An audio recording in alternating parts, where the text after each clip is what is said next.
On her first night shift, the nurse suddenly got slapped out of nowhere. When she stood up and looked around, there was not a soul in sight. She went to the mirror, staring at the clear handprint on her face, certain it hadn't been a dream. Just as she figured it was a prank by a colleague, something unexpected happened.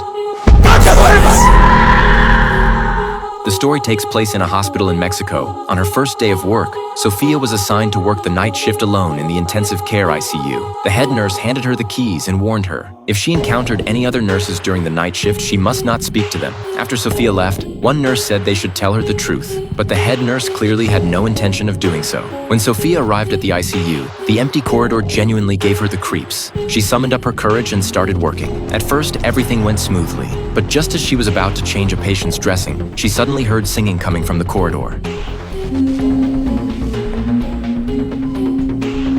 Sophia cautiously stepped out to check, but the corridor was completely empty. No one was there. She reassured herself she must have misheard, put on a brave face, and returned to the ward. But her distraction made her accidentally knock over the medical solution, staining her clothes. Sophia had to go back to the staff locker room, only to find her locker door already open. As she wondered why, the sound of high-heeled shoes suddenly echoed in the corridor, and a figure appeared behind the glass. Sophia tentatively greeted the figure, but there was no response. She plucked up the courage to step out and check, but the corridor was still deserted. Just as she was changing her clothes, the footsteps sounded again.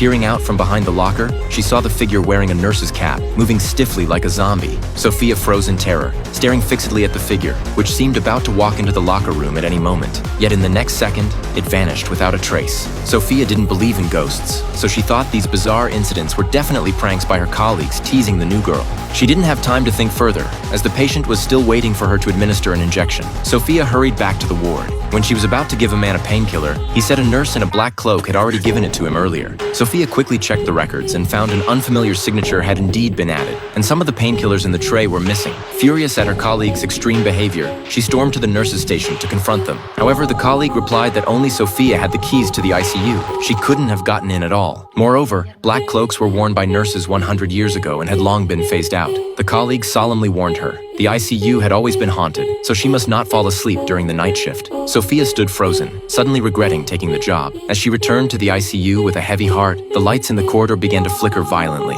The sound of footsteps mixed with singing echoed again, and an eerie black figure slowly emerged from the corner. Sophia summoned all her courage and walked forward slowly. She wanted to see what the ghost really looked like.